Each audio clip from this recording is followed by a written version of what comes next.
you're here. We're glad all of you out there are here. Special hi to the folks watching on the Twitch and on the YouTube there. The bullpen, I'm sure the bullpen's completely level-headed about last night's 38-0 thrashing at the hands of the Bears. This is where, I don't have preseason results committed to memory because I'm, I think, a pretty well-adjusted, contrary to how it sometimes sounds, adult. Yeah. But one of the first thoughts I had, was it 28-0 at one point last night? In the first half, yes. Okay, right. Maybe at that point, I was thinking, okay, I probably can go to bed soon. And didn't this happen last year against the Bears? Mm-hmm. I feel like it kind of did. I waited until the morning to check, and sure enough, there it was, 33-6. Yep. Last August in the first preseason game. Did score, though. They did score. I didn't bother to look up how that happened. I don't have a yardage comparison from last year's blowout loss at the hands of the Bears in the preseason to this year's blowout loss at the hands of the Bears in the preseason.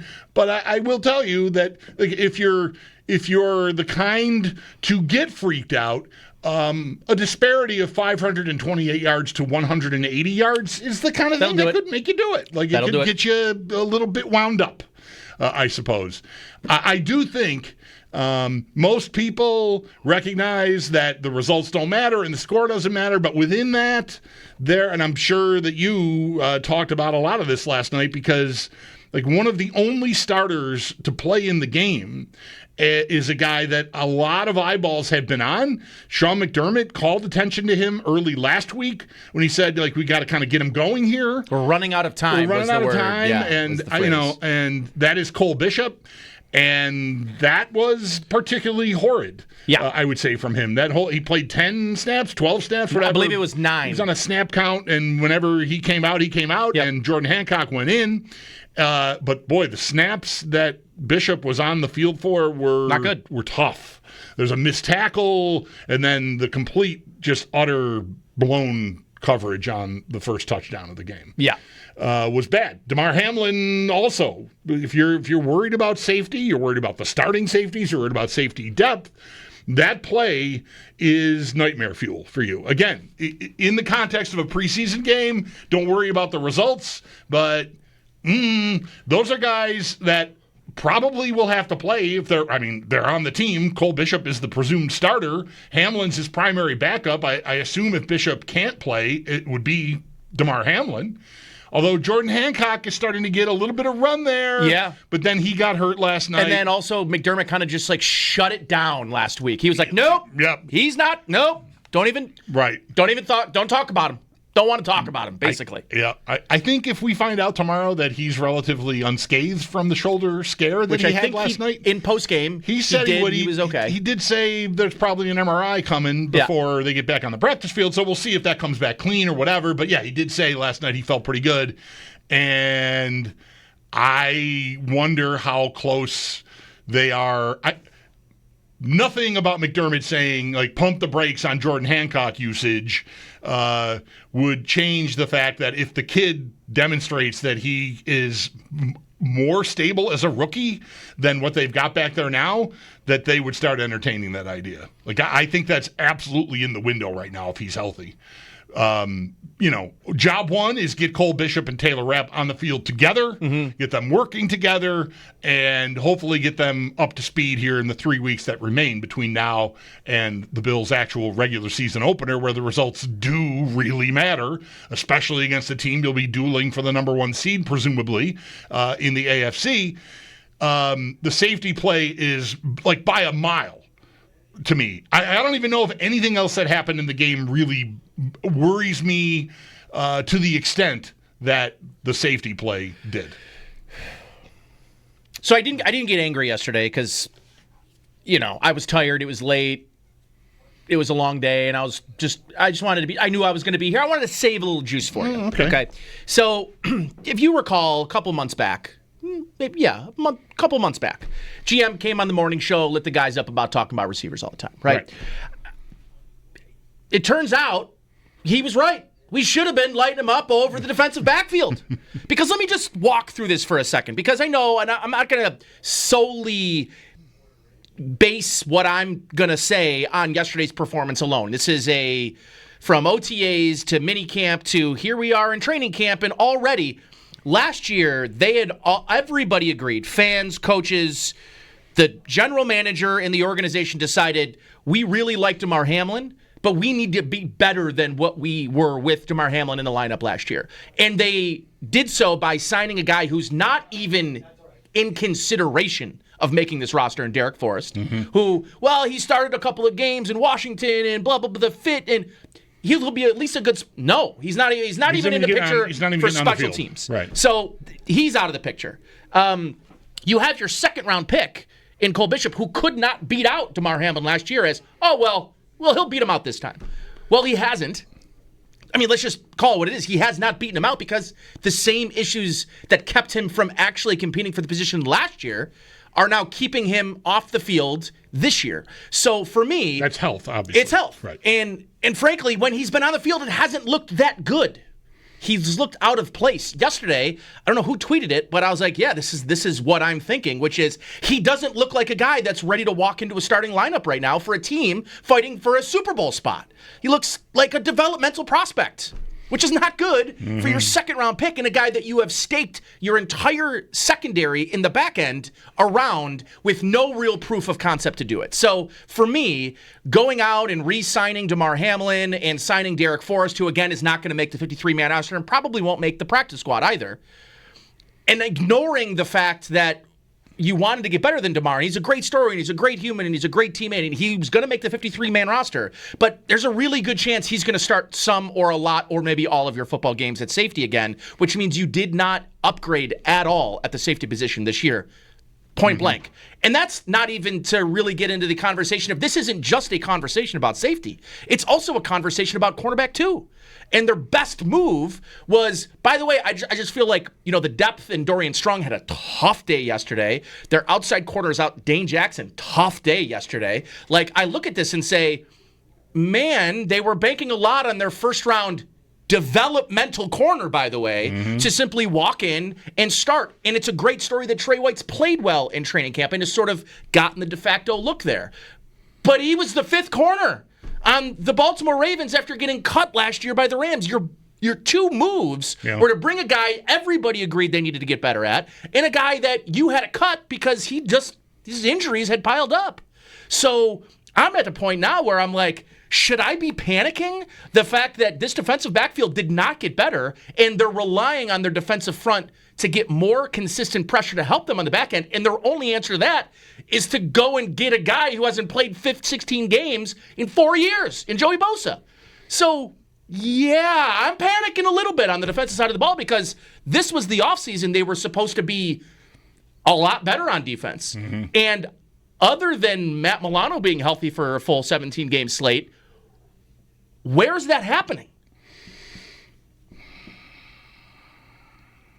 I suppose. So yeah, I'm panicking a little. Yeah. Okay, I appreciate the juice. I mean, it's good to have. I don't think if you were a caller, I would want to talk you down necessarily. I think these are all valid concerns.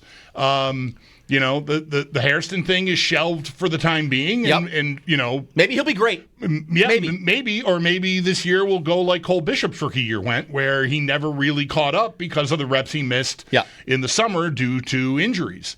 And so, and like the shine of the Tre'Davious White story, which was one of the brightest stories of the early part of camp, I don't think that's entirely extinguished. No, I agree. He didn't play yesterday, obviously. The Giant game didn't go great, but I still feel, of all the things you talked about, I still feel like fine. Okay, fine. Yeah. In the show's part of like, fine. Would I like to be better? Yeah, yes. Fine. If the safety play is what it was last year, I think the chances of your defense improving in any substantial way are pretty limited. I just don't think it's going to happen. I think that's where they really need something to change because they got by. Talk about fine. They got by with Hamlin. Yes. But they really didn't get much impact. And Rapp is you want something there. Top 20-ish player at his position. I mean, this isn't Micah Hyde or Jordan Poyer in their heyday. Mm-hmm. The first 2 moves this head coach made when he became a first-time NFL head coach was to get safeties. Right. More than anything else. They didn't worry about the quarterback first. They said the first 2 moves we needed to make to be successful is get 2 safeties back here that we can trust, and we're going to find them, and we're going to sign them, and then we're going to extend them, and they're going to be the best part of our secondary for the next 7 years. And for them to not really acknowledge the fact that what we all agree is that we need to get better here, but we're just going to go with the guy because he's a second-round pick. I think flies in the face of how this organization does everything else. Earned, not given. Well, then what has Cole Bishop done to have earned you not getting a legitimate veteran to push him in this instance? Right, somebody that could at least, I don't want to cut it too fine, be viewed as, and in reality, be an upgrade from Hamlin in case Bishop doesn't hit. Yeah. Right? Because I don't know what, other than the fact that he's studious and has great athletic traits, you don't have any proof that he can do the job at a high level. You really don't. I don't think that's unfair. I'm over last night. The one thing I said to Zach last night, but I even on the way home listening to CBS Sports Radio, I'm thinking to myself, what I wish I could know is if Malachi Starks was on the board for the Bills, if they make that pick. I mean, the Ravens have 5 first-round picks in their defensive backfield. The Bills have none. And that doesn't necessarily have to be, Tre'Davious White now, and Max Harrison. Okay. And that doesn't necessarily need to be the mark of you've got a great secondary, you've got all these first-round picks.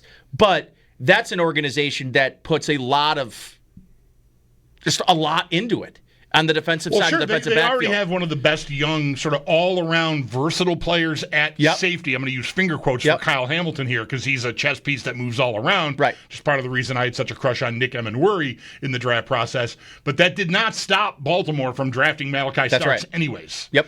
It's the best player on the board. I'm not going to worry about, we'll find ways to get all these guys on the field, and I trust that they will. I have a feeling.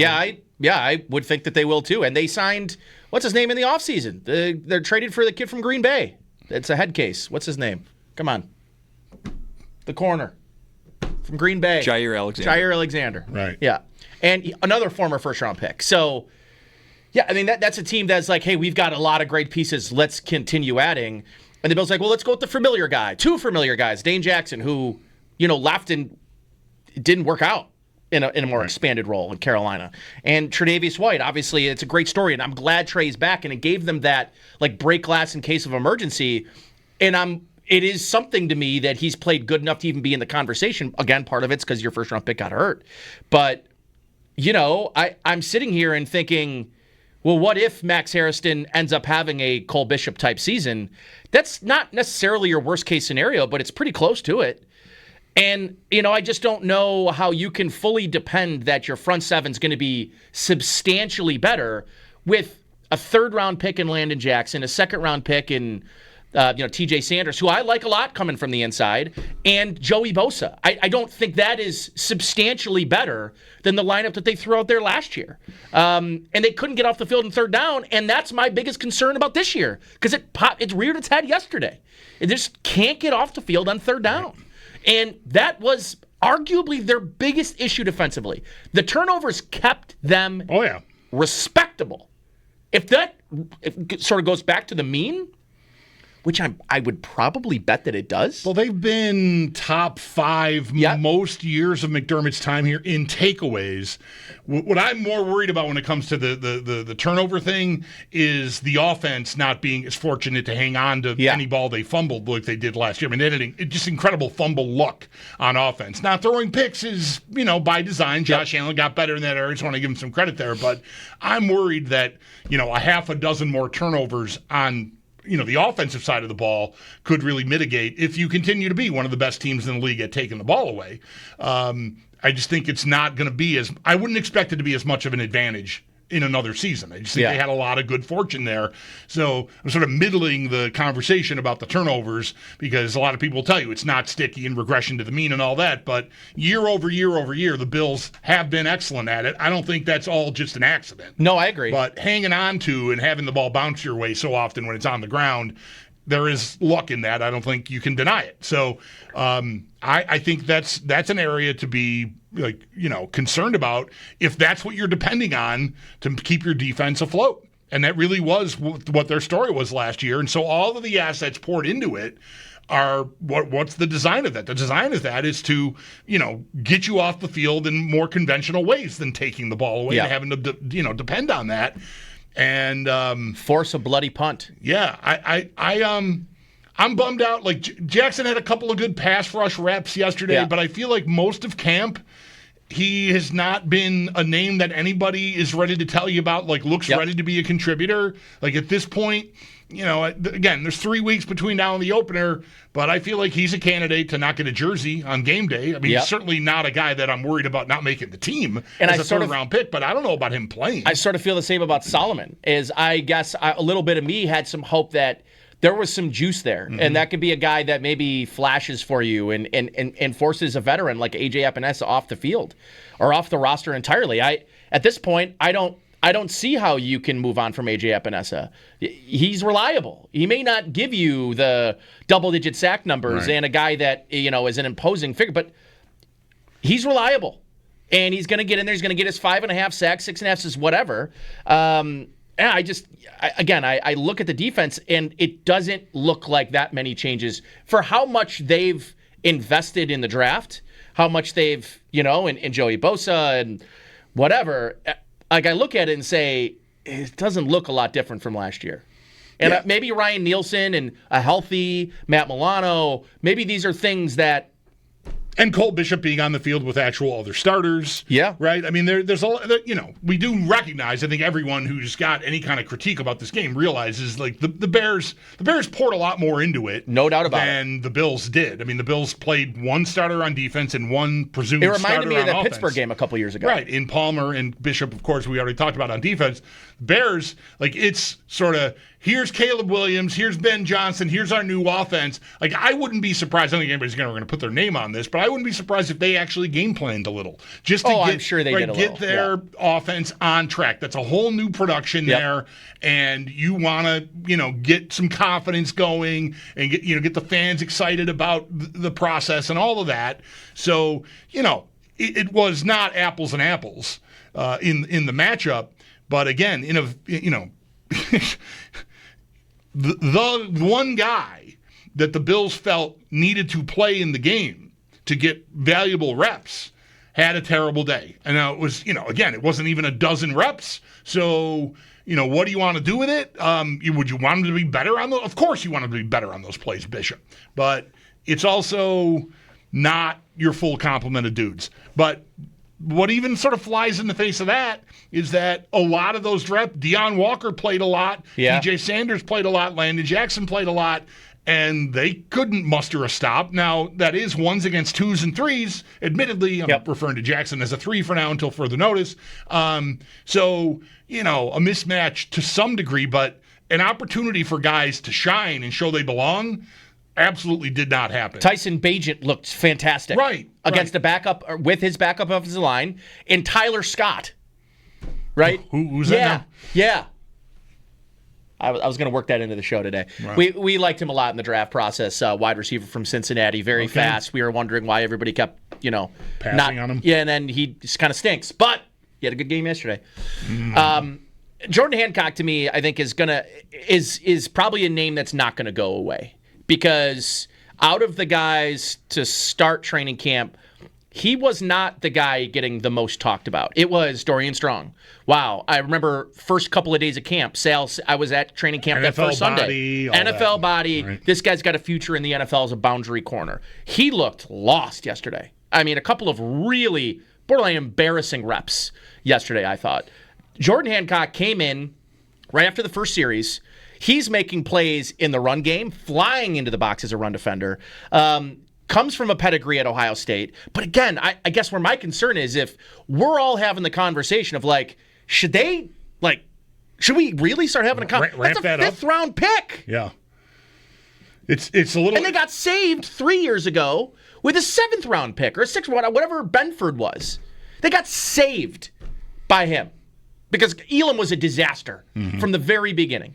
So, maybe they get saved here and Jordan Hancock will step in and all of a sudden and they're cross-training him. I'll tell you what, they haven't been the last 2 weeks. He's been explicitly at safety. I think the same conversations we're having right now are probably happening. Can we trust Cole Bishop to be healthy? And if we can't, we have to try to find something to be even ramp this up. Nominally better than DeMar Hamlin. Yeah. He did end up playing, he got hurt playing nickel corner because they didn't have any depth at nickel corner. And Codrington. After they got Codrington out of there, which, again, is an example of Codrington's covering DJ Moore.